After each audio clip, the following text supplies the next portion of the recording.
Have you ever felt that mix of excitement and anxiety right before a big life transition, like moving to a new city or switching careers? If you ever wished for a roadmap to guide you, well, then this episode is for you. Welcome to Mindful Chatting, where we dive into practical tips and real life strategies for turning change into an opportunity for growth.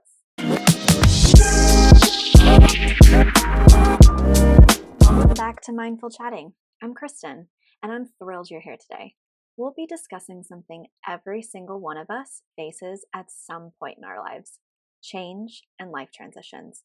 Whether you're moving to a different city, starting a new job, or stepping into retirement, transitions can be both daunting and incredibly exciting.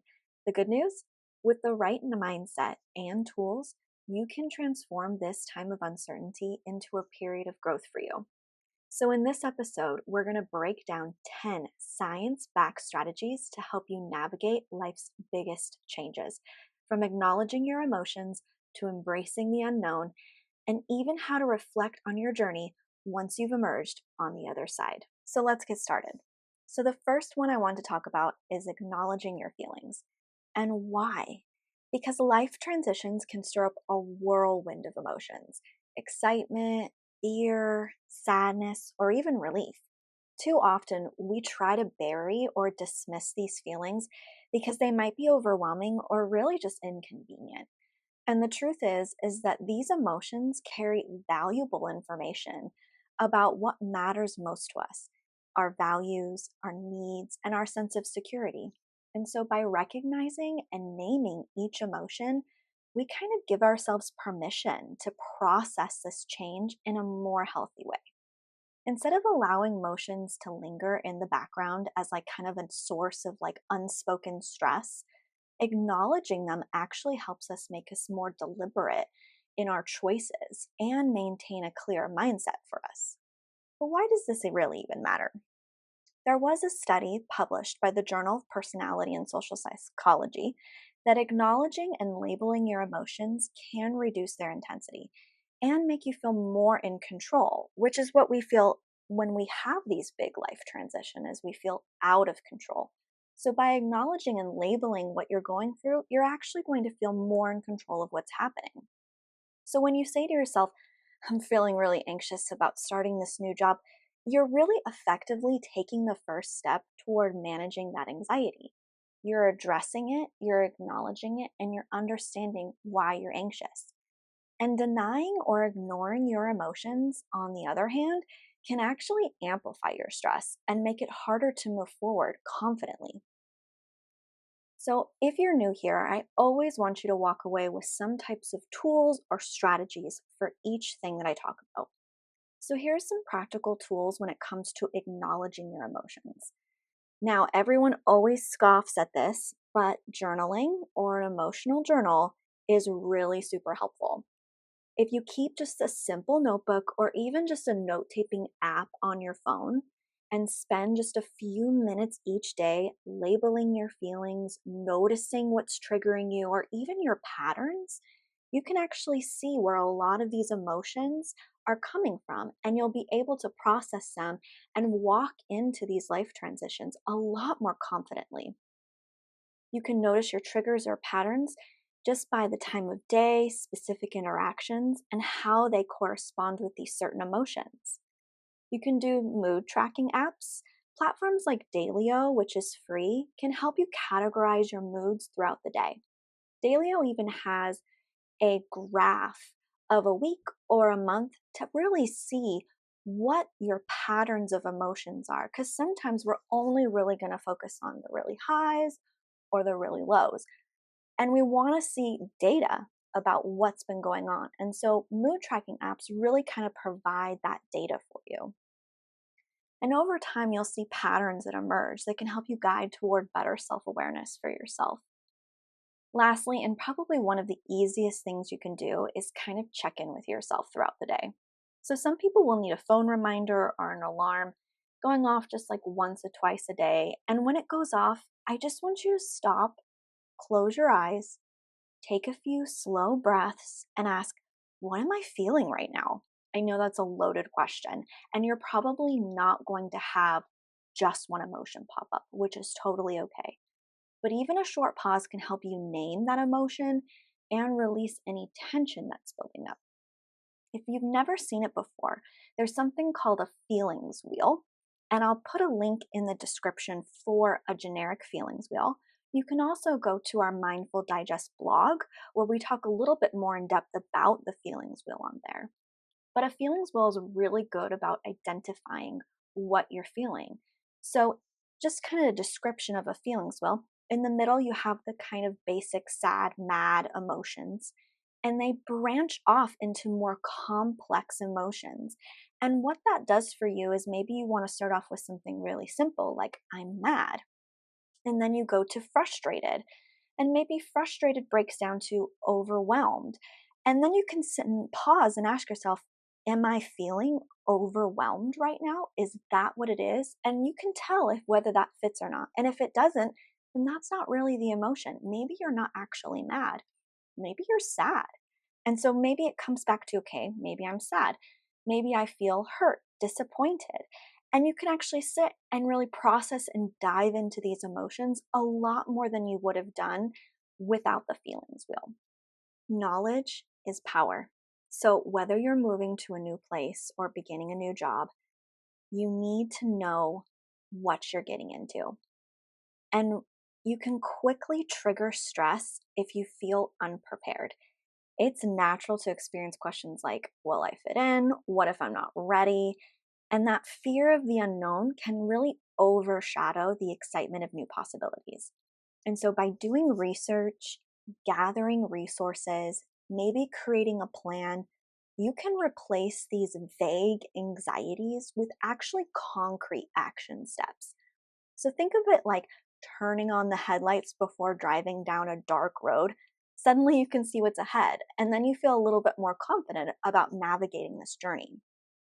So, why is it important to really know and research before you go into something?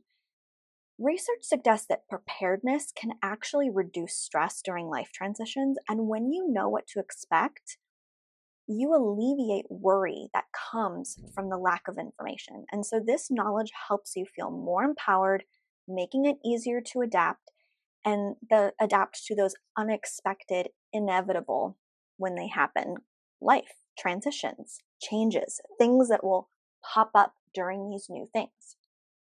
So, some tools that you can think of using for this part is using like online forums or local groups.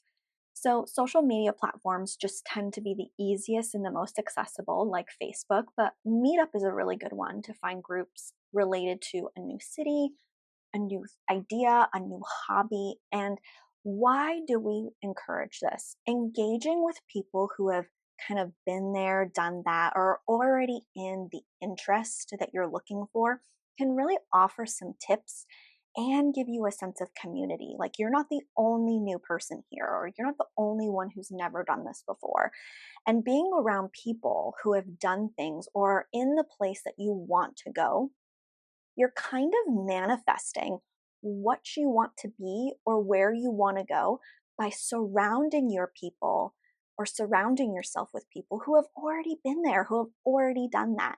So you can see what that life is like before you ever really step into it. Another tool you can use is checklists or planners.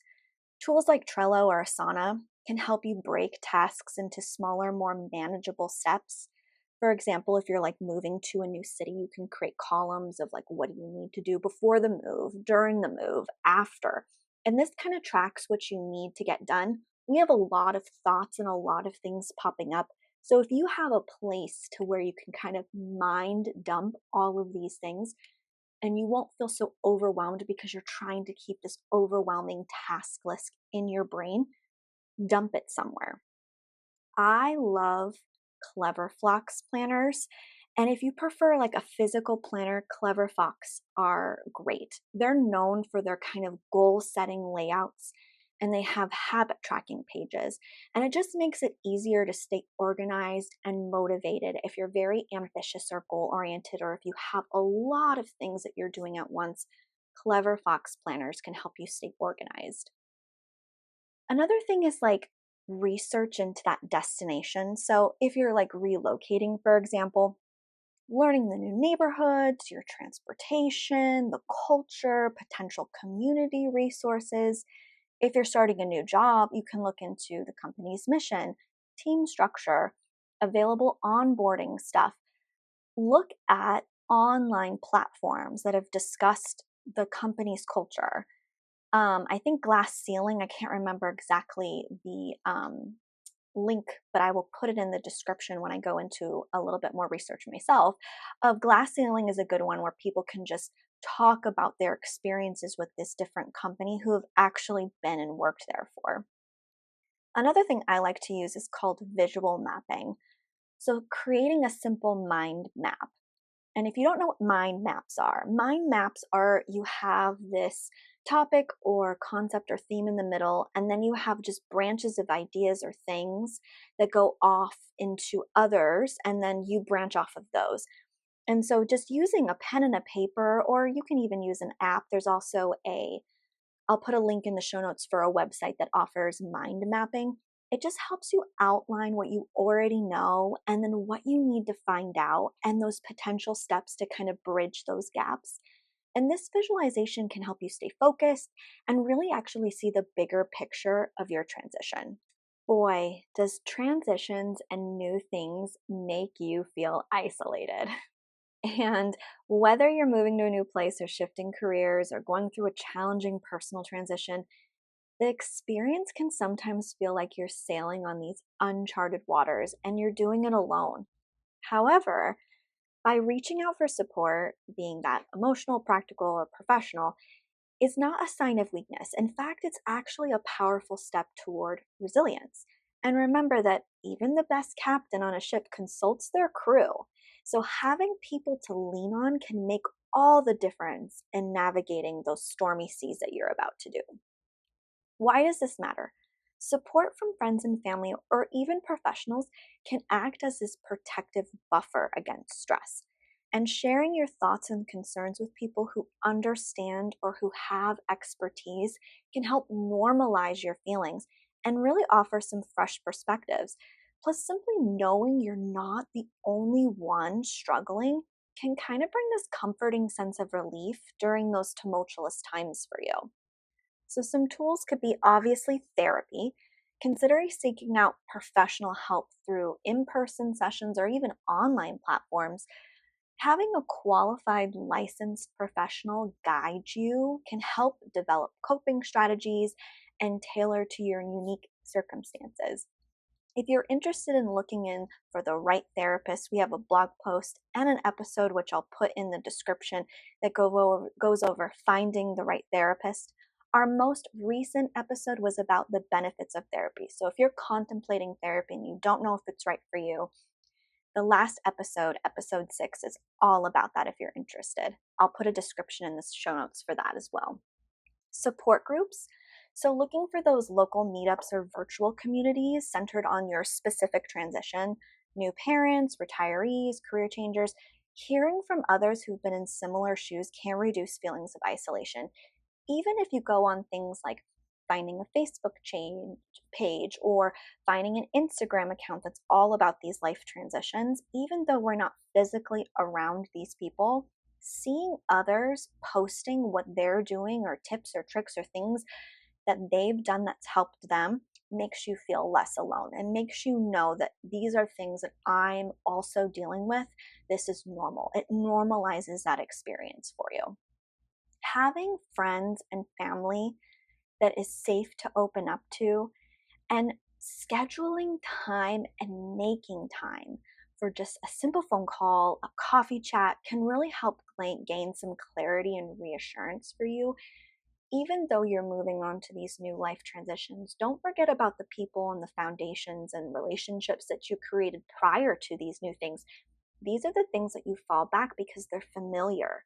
And so when we're going through life and stress and change, falling back on what's familiar makes us feel more comfortable sometimes.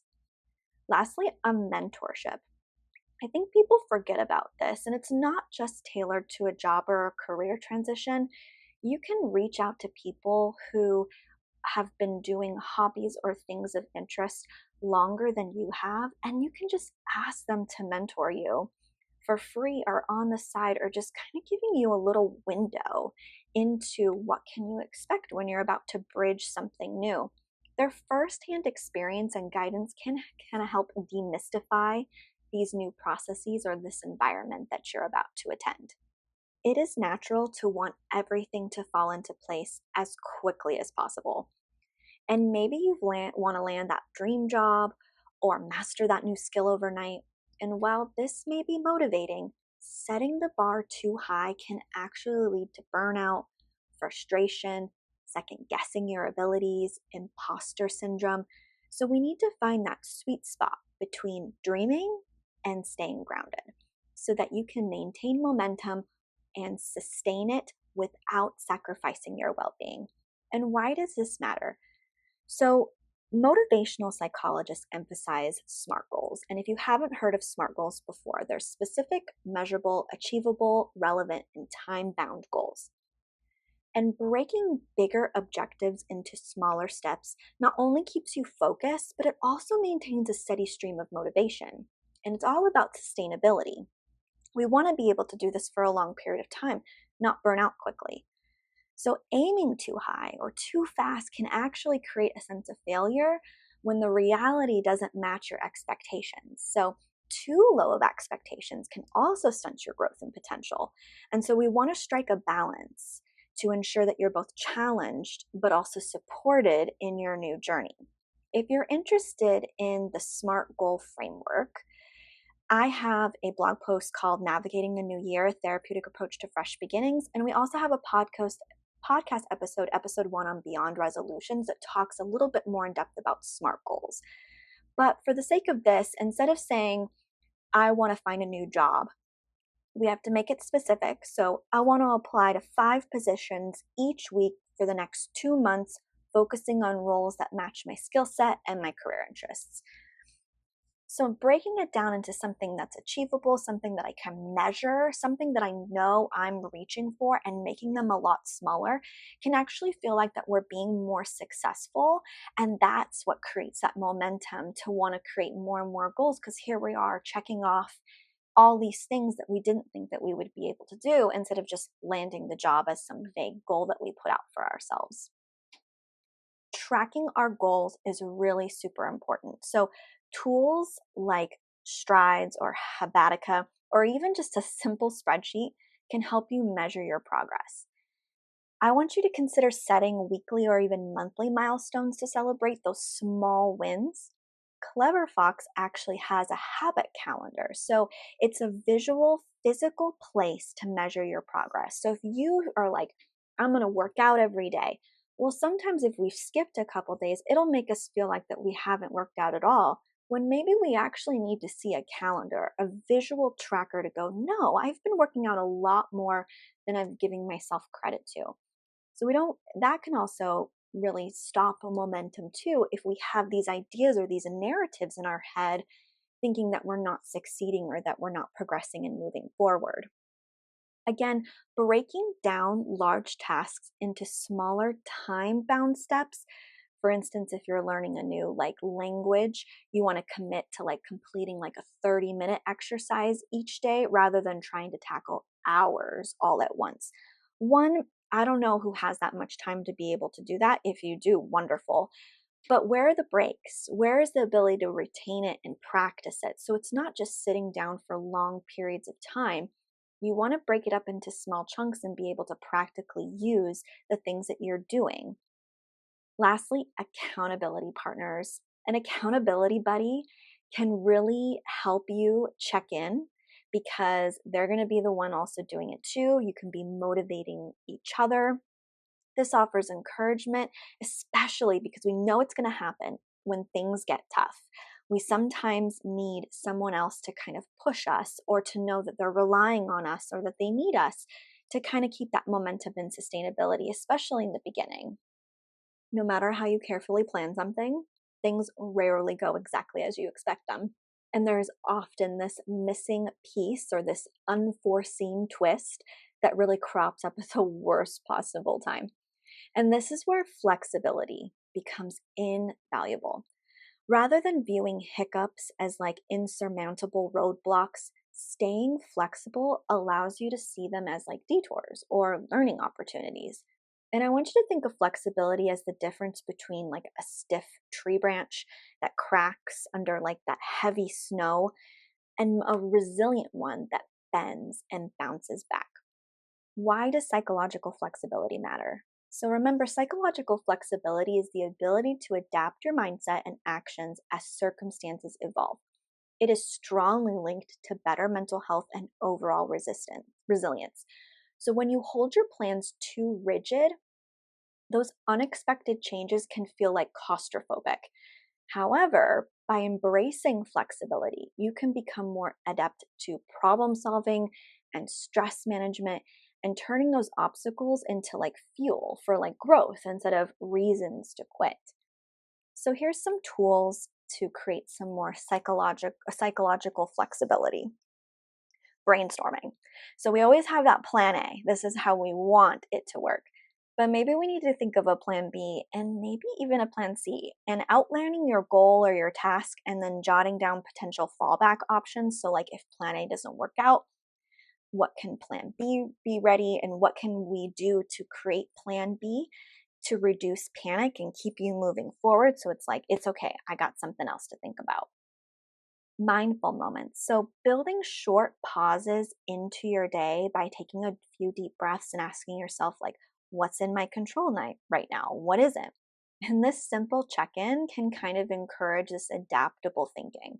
I think we get so hung up on trying to control what we can't, and that just leads to disappointment, unfulfilled expectations, frustration, when really we just have to shift our mindset and go, do I even have control over this?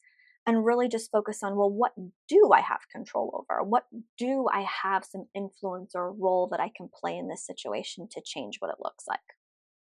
This one's really hard. Always struggle with this one, but accepting good enough, because sometimes perfectionism blocks that flexibility. And I know we want everything to look awesome and to look how we have in our brain, but sometimes recognizing what could be good enough for me right now, we can still strive for what we thought it was going to be, but we have to create some standard or baseline of like, this is good enough. This is okay for right now. And this also helps us keep present in the moment and not so future oriented that we're really not being present about what's happening. Because if we're not present about what's happening, we're not present with the idea of what we have control over. And again, focusing on the future, which we don't have control over. We only have control over what's happening in front of us, the right now. Lastly, challenging your assumptions. So, regularly questioning if your current approach is still serving you. I don't think enough people do this. I think we constantly keep doing and approaching the same way, thinking that it's going to result in a different way. And if anyone knows the definition of insanity is doing the same thing over and over again, expecting a different result. So sometimes we need to step back and go, I don't think this is serving me anymore. I think I've tried this enough. Maybe I need to give myself permission to kind of pivot and maybe get some new information or change how I'm approaching this, and maybe I need a different path. So I know everyone talks about self-care, but before you turn me off about self-care, I want you to really think about what self-care means at its core. And self-care is giving yourself permission to pause, restore, and nurture your overall well-being. And during life transitions, self-care often slips to the bottom of our to-do list. And we need to recognize that looking after yourself isn't selfish. It's really a foundational practice that allows you to show up more effectively. And think of it like refueling your car before a road trip. Without a full tank, you're not going anywhere. You're not going to get very far. And why does self-care matter? So researchers and mental health professionals agree that regular self-care can significantly reduce stress, anxiety, and burnout. And life transitions can actually be emotionally and physically demanding. So maintaining healthy habits such as like adequate sleep, eating nutritious food, taking mental breaks, they help stabilize your mood and energy levels. And this in turn gives you that mental bandwidth to tackle all these obstacles and sustainability. So here's some tools. This is going to sound kind of interesting because I haven't heard anybody kind of talk about this, but creating a self-care menu, writing down like kind of a lot of these activities or habits that make you feel relaxed or rejuvenated and then going to them when you feel stressed, because I think when we feel stressed, we don't know what to do because we've been so like mentally demanded of, and when we get this decision fatigue, that it's good to maybe go to a list and just go, I'm going to do this and just do it. And that helps us thinking about the logistics of things or planning of things, which I think is really exhausting for people. If you go on Mindful Materials on our website, which I'll have a link in the description, we have a grounding and vagus nerve handout, and this offers suggestions and tips to refer to if you're struggling to find activities and options during times when you need to work on that emotional regulation. Setting time for self-care and making them non-negotiable. So like scheduling those regular intervals in your calendar for self-care, like you would like a doctor's appointment. It's like 20 minutes of yoga in the morning or a lunchtime meditation with somebody or you're by yourself. And we have to treat them like an appointment because you wouldn't schedule something over a doctor's appointment or you wouldn't schedule something over a meeting. So you need to think about, are are these self-care appointments sacred, and being very territorial of that time, and how am I spending it, and am I spending it intentionally? Again, coming back to these mindful check-ins throughout the day, I can't tell you how effective they are, especially the more that you do them. So you could pause and like say, how is my body feeling right now? How is my mind feeling? And you can use this awareness to make those small adjustments and create a little bit more balance. So, like, if you're like, I'm feeling really tense, maybe you get up and stretch. Maybe you've been sitting for too long. Maybe you need to step away from your screen for a little bit because you're going to notice that mental fatigue and being proactive about it instead of dealing with it when you're all done at the end of the day. Lastly, boundaries. People might demand this like extra time and energy from you, especially during transition. So we have to practice either saying no or not right now. That is my favorite thing to say. I never say no. I say, let me think about it, or what can I do? I have this going on. Maybe I can do this later. And then really throwing it back in their court of whether or not they're willing to wait for me to attend to the thing.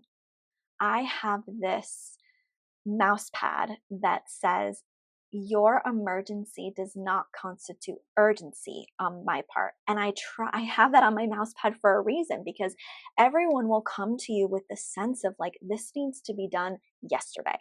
And so you have this sense of like feeling that I need to do this for you, or it's no, they're creating that sense of urgency. The internal boundary that I set is I get to constitute whether or not it's an emergency.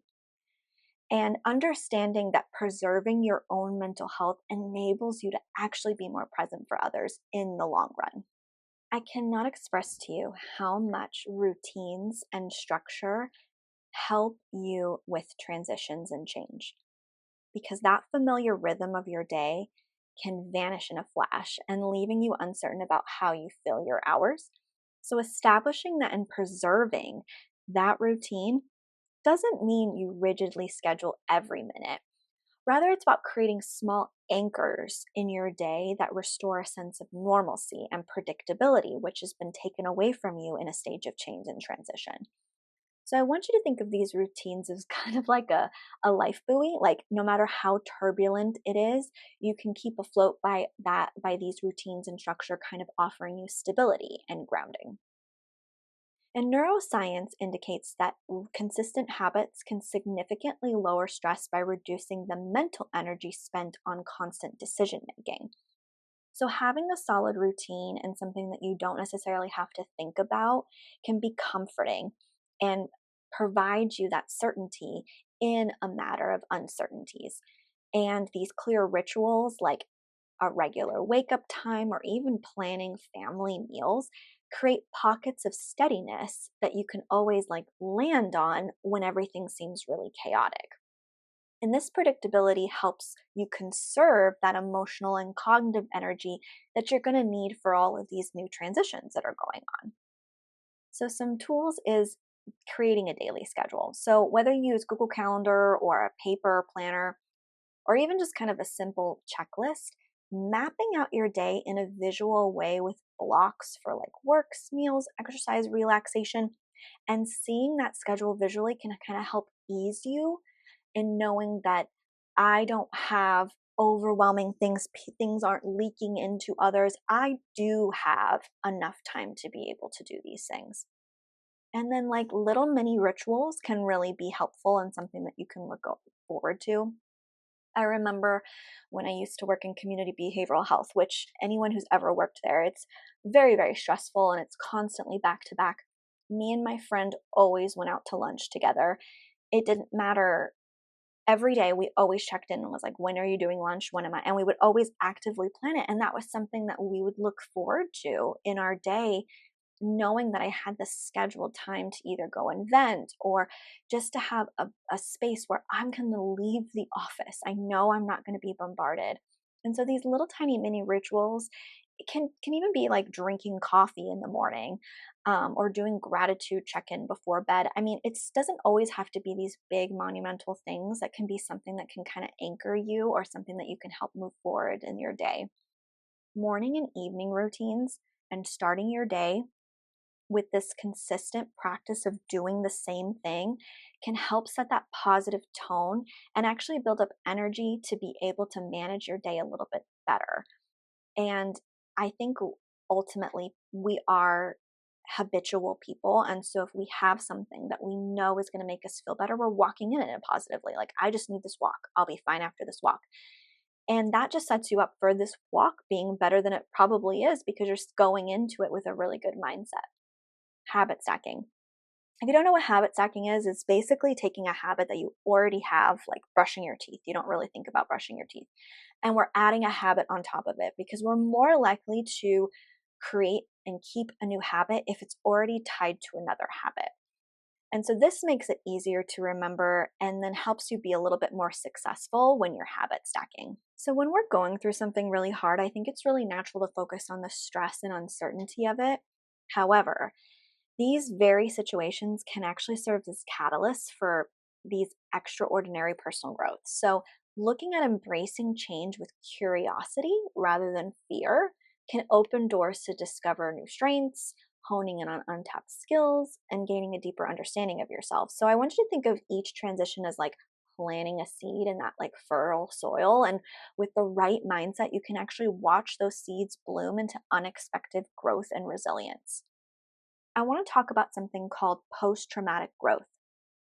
And it's really the positive psychological change experienced as a result of adversity. So, after you've had something traumatic or something big happen in your life and you grow and you become like a totally different person, that's post traumatic growth. And while not all transitions are traumatic, like any significant life shift can spark newfound insights and can broaden your perspective and foster that resilience. So by consciously choosing to see change as like an opportunity rather than a threat, you reframe that challenge and it turn it into like stepping stones toward a more self-aware life. There is a strength assessment. It's an online tool. It's free. It's called the VAI Character Strength Survey, and I'll put a description in the podcast episode to help you identify what you naturally excel at, like qualities you might have overlooked until now. And knowing your strengths can boost confidence and guide you into these new opportunities when things feel really hard. If you're picking a new skill related to that transition or that new thing that you're doing, and commit to like learning it consistently. So like for example, if you're moving, try learning that local language or that culture for like 15 minutes each day. So again, breaking down smaller things to where it's like you're not just throwing yourself into it right off the deep end. Reflective journaling. So dedicating a few minutes each night or day to know at least one thing you learned or discovered about yourself. And over time, these small reflections can reveal some patterns of growth that maybe you're just not aware of. If you like a physical journal, again, Clever Fox has great journals, and there's different types. There's self care, gratitude, fitness, food. They have a bunch of different types of journals, but they can help you with prompts if you're struggling on what to journal about and make them be more specific about what you're trying to move forward with. And then lastly, that mentorship or seeking role models that have already been in that place can kind of help you with these similar transitions and like connecting and learning from people in their journey. And then it can also be inspirational as well. Uncertainty can really be unsettling, and it's perfectly normal to feel uneasy when you don't have all the answers or even really know what questions to ask. And I want you to think about embracing the unknown. And even though it can be terrifying, but it can also be liberating and offering you a space for growth and discovery and creativity. And research shows that a fear of the unknown can actually amplify your anxiety and stress. And so it's about leaning into uncertainty rather than resisting it. And you cultivate a mindset of resilience and adaptability when you do this. And shifting your perspective helps you navigate those unexpected challenges a lot more gracefully. And so you're turning to what might like be chaos into an opportunity to learn something new about yourself and what you're capable of. The Stoicism perspective, which teaches you focusing on within what's in your control and letting go of what isn't. There's a couple books: A Guide to the Good Life, The Ancient Art of Stoic Joy, The Daily Stoic, The Obstacles in the Way. All of these books really offer a modernized perspective of Stoicism and like how to use those philosophies in today to help you overcome obstacles and lead more purposeful lives. I'll put a link in the show notes for these books if you're interested about learning more about Stoicism. Affirmations and mantras are really helpful, and I think that they can be really helpful. But I always stress how affirmations and mantras should be in your own words or in the way that you speak to yourself. Because if I say I'm beautiful, but I don't talk to myself like that, I'm my biggest bullshit reader. And so I'm not going to believe it. And so here I am saying all of these kind of like what I feel lies to myself when I need to be actually talking in the language and the voice that I talk to myself internally in my self talk. Obviously, if our self talk is very negative, we want to make it more neutral. So, like, instead of saying I'm beautiful, I could be like, it's okay, I got this today. And so, even though that doesn't necessarily point out my beauty, it's still something of empowerment and encouragement and confidence. And that might be something more that I say to myself than to say I am beautiful.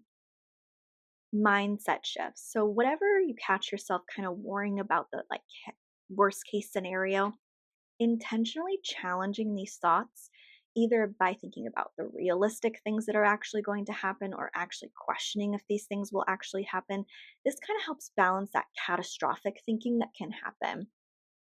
Experiment. So see uncertainty as a chance to experiment with yourself. So trying new approaches, gathering feedback, adjusting when you need to, instead of worrying about getting it all right immediately. So the last thing, but definitely not the least, is we're very apt to take an experience and like file it away and like move on. However, we need to take the time to reflect on what we've actually learned, and this can be very powerful in closing one chapter and then beginning a new chapter. But this also brings greater wisdom and more self awareness. And so I want you to think about revisiting your journey, especially if you've been through a transition, focusing on the challenges you faced, the emotions you felt, the strengths you discovered. And by doing so, you can actually carry those insights forward into possibly new stress and new change, and turning each transition into more of a stepping stone for that overall growth that you're looking for. Reflection consolidates lessons and fosters this like ongoing personal development. And research suggests that writing about your life experiences can enhance emotional well being and help integrate new understandings into your daily life. So, by examining what worked and also what didn't, you create kind of a personal roadmap for yourself for handling kind of future challenges more confidently. And reflection isn't just about looking back, it's about equipping yourself for that road in the future. So, if you're interested in journaling, here's some transition journaling prompts that you can use to kind of help you reflect. What was the most challenging part of this transition and why? How did I handle unexpected setbacks and what can I learn from my responses? Which coping skills were actually most helpful and how can I use them in the future? And how have I grown or changed positively as a result of this experience? We also want to think about feedback loops. So, if possible, talk to other people around you that have gone through similar transition and compare. Compare notes, discuss successes and pitfalls, and really exchange strategies. Because I think hearing alternative perspectives can deepen your understanding and kind of validate your experience too. I don't know if guys have ever heard of a self audit, but periodically reviewing any journal entries, I like to review my planner and see if what did I learn and really look at repeating patterns. I think when I look back at my planner, I can see with data, like visual data, what I was doing, what my patterns of behavior was, what was working, what wasn't. So positive and negative, and know where I can adjust my mindset and my habits next time. I always try to look back on my planner at least once a month, but I do it try to at least once a week because if this week isn't working, next week isn't going to work either unless I make some adjustments and some change to my patterns. Ultimately, we need to celebrate because reflection isn't just about dissecting mistakes, it's about recognizing and celebrating those milestones. So, one of the parts of the Clever Fox planners that I really like is they have a weekly review, but they also do this at the monthly too. But they ask you what went well, like what are my wins? And then it asks you what made you happy, like what good things or self care things that I did that actually made me happy during my week. Then it asks you about lessons learned, like, oh, I didn't do this, and then how I'll improve. So then you take that how I'll improve part, and that's what you take into your next week or your next month and going, this is what I'm going to do different. This is how I'm going to adjust. And that brings us to the end of today's episode on navigating life's biggest transitions. We've covered everything from acknowledging those intense emotions that often surface during change, but to stay flexible when life throws those unexpected, and even reflecting on the journey after you've crossed the finish line. Remember, whether it's a career shift, a move, or a personal milestone, these transitions can actually be catalysts for growth if we let them. So, but before you go, I want to challenge you to pick just one of these strategies we've discussed today and try it out this week. Maybe that means keeping an emotion journal to identify patterns in your mood or setting a small, realistic goal that brings you closer to your new normal. Every step counts, no matter how small. If you found value in this episode, please share it with a friend who might be going through a tough transition. And if you have questions, insights, or stories of your own, I'd love to hear them. Head over to our website or social media channels and let's keep this conversation going. Thank you so much for tuning into Mindful Chatting. Remember, change might feel overwhelming, but the right mindset and tools, you can turn any transition into a powerful opportunity for self-discovery. Until next time, stay mindful, stay resilient, and I'll catch you in the next episode. Please note that this podcast includes affiliate links, which means I may receive a commission if you make a purchase through these links at no extra cost to you. I only recommend products I truly believe in and use myself and will actually think benefit you. Your support helps keep this podcast running. Thanks.